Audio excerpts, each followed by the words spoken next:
أعوذ بالله من الشيطان الرجيم. بسم الله الرحمن الرحيم. الحمد لله رب العالمين، والصلاة والسلام والتحية والإكرام على خير الأنام وعلى أهل بيته الطيبين الطاهرين المعصومين الذين أذهب الله عنهم الرجس وطهرهم تطهيرا.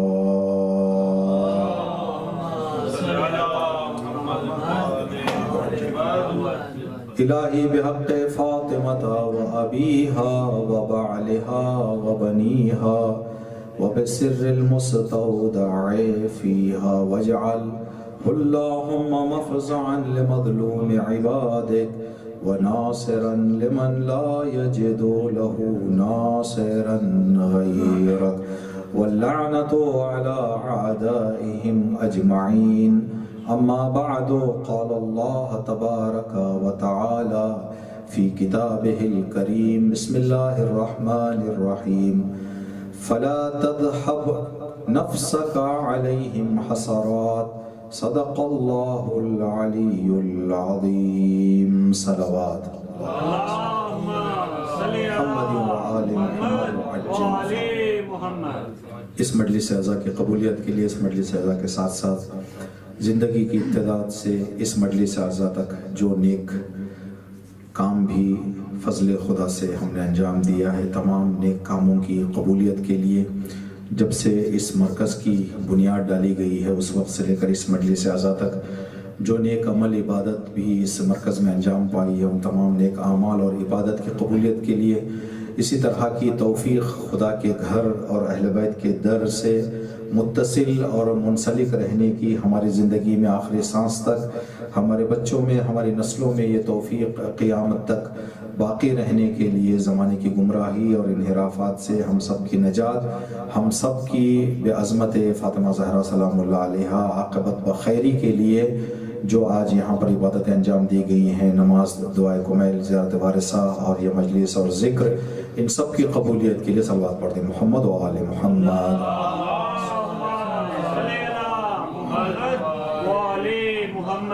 دنیا کے تمام مومنین اور مومنات کی جو بھی دلی حاجتیں، مرادیں، تمنائیں ہیں، خدا تبارک تعالی چہارتہ معصومین کے عظمتوں کے سائے سب کی دعاؤں کو، مرادوں کو، حاجتوں کو پورا کرے، اور مخصوصاً حاضرین مجلس مومنین اور مومنات کی جو بھی دعائیں ہیں خدا چہارتہ معصومین کے صدقے سب کی دعاؤں کو پورا فرمائے. دعاؤں میں دعا سر فہرست ہر مظلوم، ہر انسان کے دل کی، چاہے وہ زبان پہ لائے یا نہ لائے، ایک ہی دعا ہے کہ خدایا ہمارے آخری امام کا جلد ظہور ہو، اور امام کے ظہور سے دنیا میں امن اور امان کا ماحول ہمیں دیکھنے کو ملے. امام کی سلامتی اور امام کے جلد ظہور کے لیے صلوات پڑھتے ہیں. محمد و آل محمد.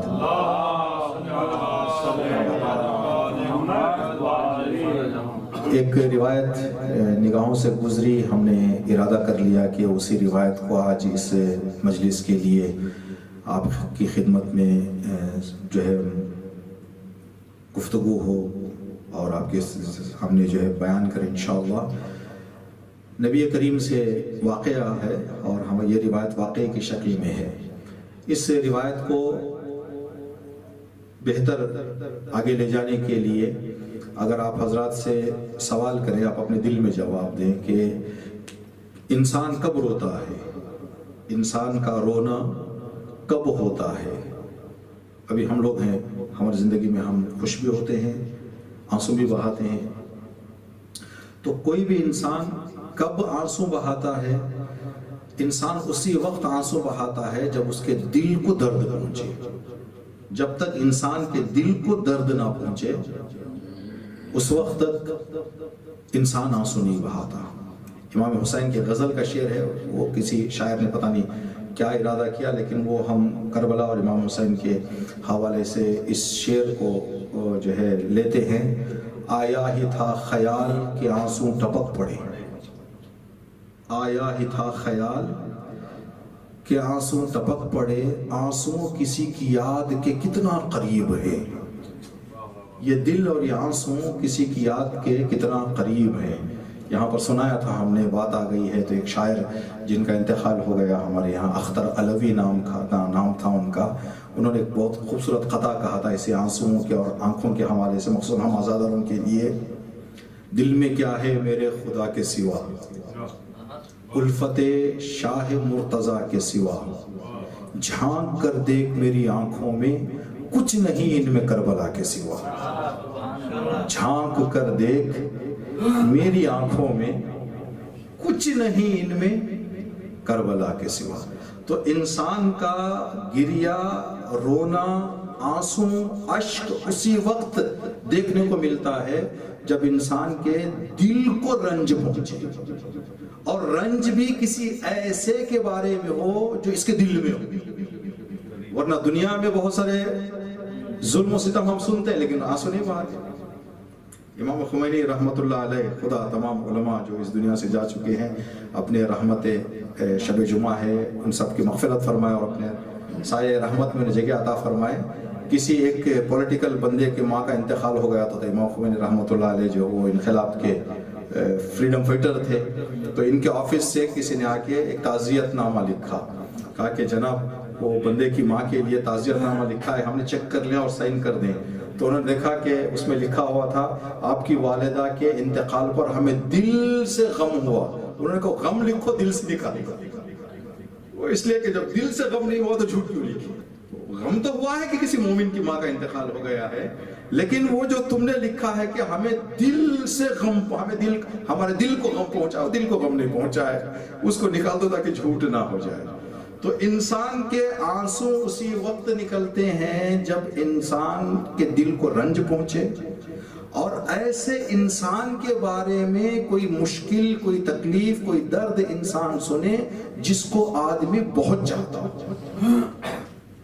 ورنہ آنسو اتنا آسانی سے نہیں نکلتے.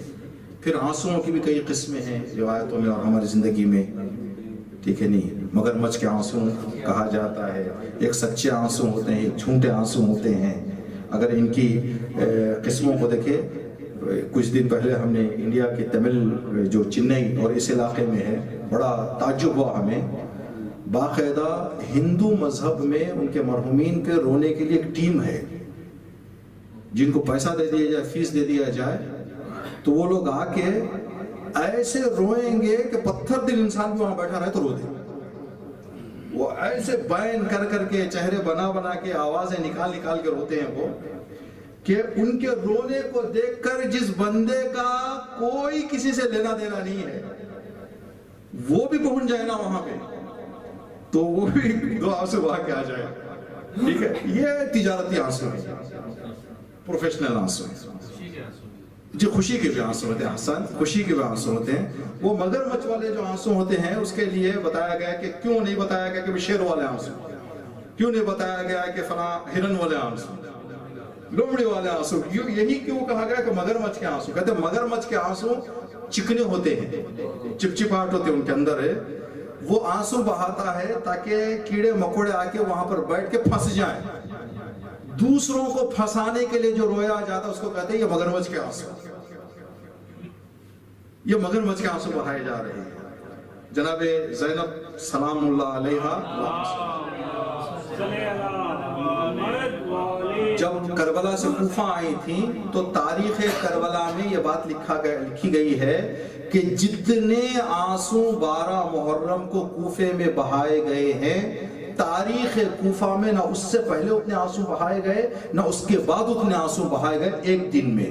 جناب زینب نے فرمایا کہ یہ آنسو میرے دل کو اور تکلیف دے رہے ہیں، مجھے مرہم نہیں ہو رہا ہے، تمہارے آنسو سے مجھے تکلیف ہو رہی ہے. جب لوگوں نے کہا کہ بی بی آنسو سے تکلیف کیوں ہو رہی ہے آپ کو، آپ کے غم میں، آپ کی پریشانیوں میں؟ کہا کہ جن لوگوں نے ہمیں دعوتیں دے کر ہمیں دھوکے دیے پھر وہ آنسو بہا رہے ہیں، جو ہمیں تکلیف دے کے آنسو بہا رہے ہیں ان کے آنسو ہمارے لیے اور تکلیف دے رہے ہیں. تو یہ آنسو جو ہوتے ہیں الگ الگ طریقے کے، یہ صرف ایک علمی معلومات کے لیے. تو آنسو اسی وقت انسان بہاتا ہے جب اس کے دل کو تکلیف پہنچے، رنج ہو، اور ایسے انسان کے بارے میں کوئی رنج یا تکلیف پہنچے جس کو یہ بہت چاہتا ہو، تب جا کے اس کے آنکھوں سے